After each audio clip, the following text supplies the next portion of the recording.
जागतिक व्यवस्थेसाठी जागतिक दक्षिण सहकार्य या थीमसह 2025 या वर्षातील ब्रिक्स राष्ट्रांची 17वी परिषद ब्राझीलमधील रिओ दी जानेरो या ठिकाणी आयोजित करण्यात आली होती। जागतिक स्तरावर प्रशासनात सुधारणा करणे, साऊथ ग्लोबल राष्ट्रांचा आवाज अधिक बुलंद करणे, त्याचबरोबर शांतता आणि सुरक्षा या मुद्द्यांवरती या परिषदेत चर्चा करण्यात आली होती।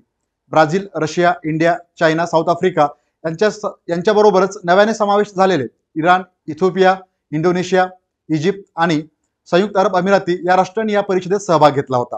सर्वप्रथम 2001 या वर्षी ब्रिटिश अर्थशास्त्रज्ञ जिम ओनिल यांनी उदयोन्मुख राष्ट्रांचा गट स्थापन केला जावा यासाठी ब्रिक हा शब्द प्रयोग केला होता। त्यानंतर 2009 मध्ये पहिल्यांदाच ब्रिक राष्ट्रांची परिषद रशियामध्ये आयोजित करण्यात आली होती। पुढे 2010 मध्ये साऊथ आफ्रिकेचा त्यात समावेश झाला आणि 2010 पासून ते आज तागायत 2025 पर्यंत ब्रिक्स नावानेच ही परिषद आयोजित केली जात आहे। मागील वर्षी 2024 मध्ये 16वी ब्रिक्स राष्ट्रांची परिषद रशियामधील कझान या शहरात भरवण्यात आली होती।